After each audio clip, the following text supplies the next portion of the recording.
Senator کریم خواجہ صاحب Pakistan Peoples party کے بارے میں ہمیں آگاہ کریں گے, اور بیرسٹر شبیر شاہ ہوں گے ہمارے ساتھ, ایڈیشنل ایڈوکیٹ جنرل سندھ ہیں, ان سے ہم قانونی طور پر جانیں گے ان کی رائے کیا ہے, قانون کیا کہتا ہے جو آج کل سچویشن ہو رہی ہے, اسپیشلی جو کاغذات نامزدگی مسترد ہو رہے ہیں ایک ہی حلقے سے اور منظور بھی کیے جا رہے ہیں. لیکن سب سے پہلے سینیٹر غوث بخش نیازی صاحب, میں آپ کی جانب آؤں گی.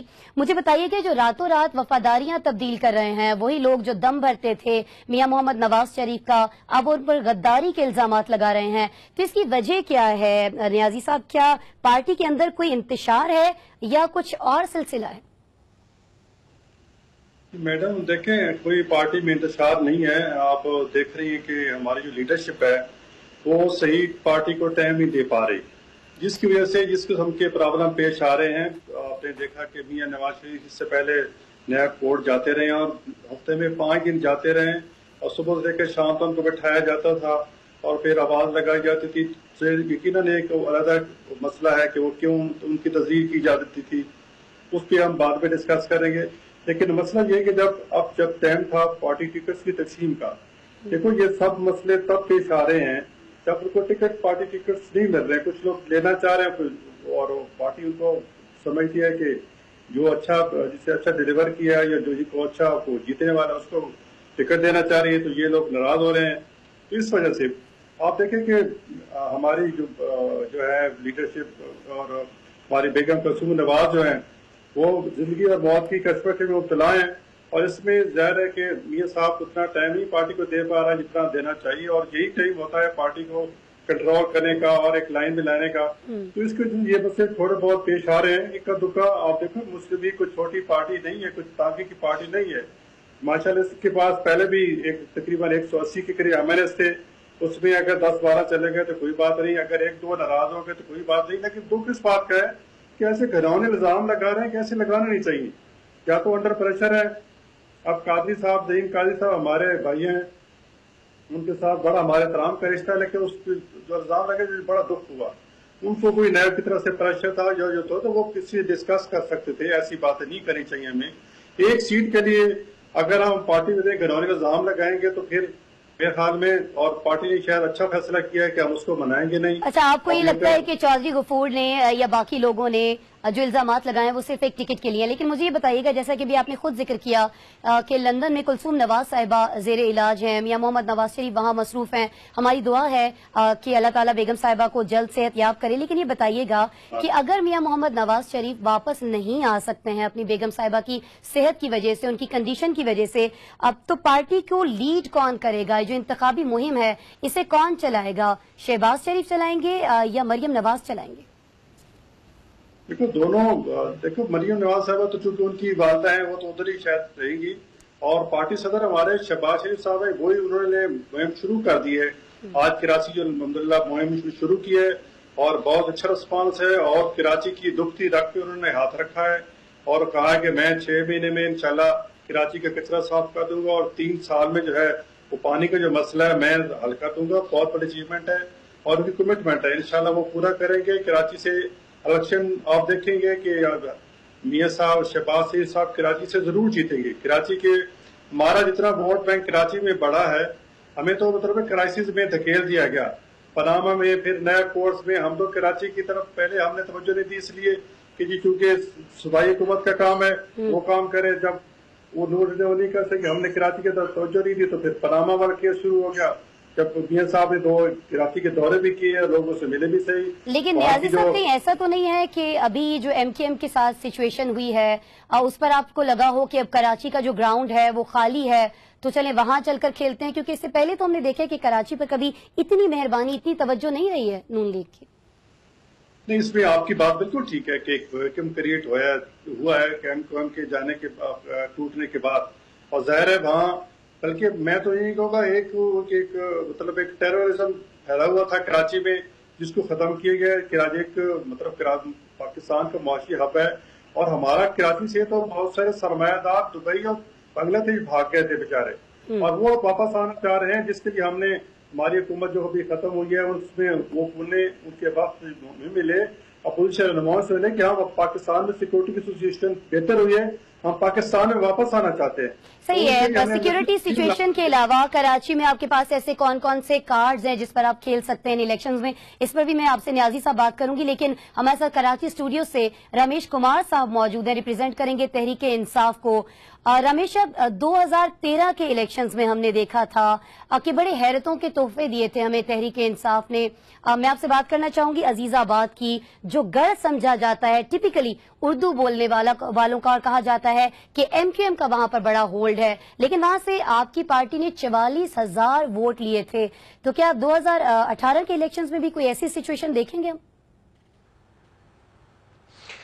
شکریہ. دیکھیں، میں سمجھتا ہوں کہ اس وقت جو الیکشن ہو رہی ہے سندھ کے اندر اور کراچی کے اندر، سندھ کے اندر جو ہے جی ڈی اے کا بھی رول ہے، مگر کراچی کے اندر آپ ایم ایم اے کو بھی سمجھیں، ایم کیو ایم کو بھی سمجھیں، ہے پی ایس پی بھی ہے، پی ٹی آئی بھی ہے، پیپلز پارٹی ہے، ایم کیو ایم ہے، مگر پی ایم ایل این کہیں پہ بھی نظر نہیں آتی. یہی بات ہے کہ جیسے پاناما کے سلسلے میں، یہ کیسز کے سلسلے میں پی ایم ایل این کے جو ایڈوائزر ہیں میاں صاحب کو غلط ایڈوائز دیتے رہے، آج پھر میاں شہباز شریف کو غلط ایڈوائز دیتے رہے اور 249 کے اوپر شہباز شریف کو لے کے آئے ہیں. مجھے سمجھ میں نہیں آتا ہے کہ کیوں جو ہے وہ ایسے غلط ڈیسیشن لیتے ہیں. اس وقت پی ایم ایل این کا صفایا ہے، پی ایم ایل این کا کوئی جو ہے وہ، کیونکہ سب کو پتا ہے کہ پی ایم ایل این کی اب پوزیشن کمزور ہو گئی ہے. اب فیڈرل گورنمنٹ کے اندر جو میجارٹی، چاہے بلوچستان، چاہے کے پی کے، چاہے پنجاب کے اندر اس وقت جو ہوا چل رہی ہے وہ پی ٹی آئی کی چل رہی ہے. تو پی ٹی آئی پھر بھی یہاں سے سندھ سے لے گی ووٹ، مگر کراچی کے اندر آج بھی جو میں حقیقت کی بات کروں گا، آج بھی ایم کیو ایم جو ہے وہ سب سے زیادہ سیٹیں لے گی، اور دوسرے نمبر پہ آپ کی Peoples Party, P T I, P S P, M M A, یہ مقابلے ہوں گے، چند سیٹیں وہ لے گا، چند سیٹیں وہ لے گا. اس طریقے سے بھی مجھے نون لیگ کی کوئی سیٹ نظر نہیں آتی ہے. رہی بات جی ڈی اے کی، جی ڈی اے آپ کا انٹیریئر سندھ کے اندر جی ڈی اے بھی مقابلہ کرے گی، پی ٹی آئی بھی مقابلہ کرے گی پیپلز پارٹی سے، کہ تھرپارکر ہے، عمر کوٹ ہے، خیرپور ہے، ڈسٹرکٹ تھرپارکر ہے، اور اپنا ڈسٹرکٹ سانگڑ ہے. ان ڈسٹرکٹ کے اندر بہت بڑے مقابلے ہیں. میں سمجھتا ہوں وہاں پہ پیپلز پارٹی کو شکست ہوگی. باقی جو وہاں پہ شکست ہوگی، کچھ پی ٹی آئی، جو ایم کیو ایم کا کچھ ووٹ بینک ہے، وہ کچھ یہاں سے بھی گین کر سکتے ہیں کراچی سے. تو میں سمجھتا ہوں الیکشن کے لیے تجزیے ضرور کیے جا سکتے ہیں، مگر الیکشن کی 100% پریڈکٹ کرنا یہ غلط فہمی ہوتی ہے. جیسے ابھی آپ نے خود کہا کہ پی ٹی آئی کا اتنا ووٹ بینک جو ہے وہ 2013 میں نظر آیا، مگر فیصلے جو ہے اب کس پارٹی نے کتنے صحیح کیے، اس وقت اگر ووٹ بینک کے حساب سے دیکھا جائے تو میں سمجھتا ہوں کہ کراچی کے اندر آج بھی ایم کیو ایم کے بعد دوسرے نمبر پہ ووٹ بینک جو ہے وہ پی ٹی آئی کا ہے، تیسرے نمبر پہ پی ایس پی اور پیپلز پارٹی کا ہوگا. مگر اب کون سی کینڈیڈیٹ کہاں سے لڑ رہے ہیں اور کیا اس کا جو نتیجہ نکلے گا، کون کس قسم کے پتے کھیل رہے ہیں، یہ کارڈ کھیلنا جو ہے، اور الیکشن ڈے جو ہے، تجربے کا بندے کہاں پہ آ رہے ہیں اور الیکشن ڈے کیسے منایا جا رہا ہے، کیونکہ وہ بھی ایک بہت بڑی جو ہے وہ، جیسے اب پی ایس پی ہے، پی ایس پی کے اندر انیس قائم خان. ٹھیک ہے رمیش کمار صاحب، آپ ہمارے ساتھ موجود رہیے گا. آپ نے فیصلوں کی بات کی ہے، شکست کی بات کی ہے، تو آپ سے ٹکٹس کے معاملے پر بھی بات کریں گے. سکندر بوسن صاحب پر بھی میں آپ سے بات کروں گی، لیکن ابھی ہم رخ کریں گے سابقہ سینیٹر کریم خواجہ صاحب ہمیں جوائن کر رہے ہیں کراچی اسٹوڈیو سے. خواجہ صاحب، سب سے پہلے تو بہت شکریہ ہمیں وقت دینے کے لیے. آج ہم دیکھ رہے ہیں کہ خادم اعلیٰ جو خود کو کہلاتے رہے ہیں وہ کراچی میں پہنچے ہیں، اور انہوں نے بڑے دعوے کیے ہیں کہ وہ اسے جنوبی ایشیا کا پیرس بنا دیں گے. آپ سے میں پوچھنا چاہوں گی کہ اب سے تھوڑا سا پہلے ہم نے دیکھا تھا اسمبلی کے اندر خواجہ اظہار الحسن نے آپ سے سوال کیا تھا، پاکستان پیپلز پارٹی سے سوال کیا تھا کہ 600 ارب روپے ملے تھے یہاں پر صوبائی حکومت کو سندھ کے اندر، لیکن کوئی ایک یو سی بھی ایسا نہیں ہے جسے آپ ماڈل کہہ سکیں. تو پھر کس طرح سے آپ الیکشنز میں مقابلہ کریں گے دیگر جماعتوں کا؟ Thank you very much. سب سے پہلے تو یہ کہ آواز جو ہے وہ ہو رہی ہے، ایکو ہو رہی ہے، پر میں کوشش کروں گا. پیپلز پارٹی نے صوبہ سندھ اور اس کی راجدھانی کراچی کے لیے بہت سے کام کیے ہیں. اس میں آپ دیکھیں گے روڈ رستے، اس میں آپ دیکھیں گے کہ نئے ہاسپٹلز بنے ہیں، آپ دیکھیں گے کہ ہم نے جو ایجوکیشن میں کمپریہنسو اسکول اور Cambridge level, O level schools ہم نے ہر ضلع میں متعارف کرائے ہیں، نوکریاں ہم نے دی ہیں، اور بہت کچھ ہم نے لوگوں کو دیا ہے، بہت کچھ نہیں بھی دیا ہے. آئیڈیلی ہم یہ نہیں کہہ سکتے کہ دودھ کی ندیاں بہی ہے، پر پھر بھی ہم نے کوشش کی ہے. اب جہاں تک کراچی کا تعلق ہے، کراچی 35 سال سے یہ مارا ماری کی نظر تھا، انٹرنیشنل کنسپائریسی کی نظر تھا. میں یہ کہوں گا کہ جو امن امان ہوا ہے اس میں political parties, law enforcing agency, police, ranger, فوج، ان سب کا ہاتھ ہے، اور سب سے بڑھ کے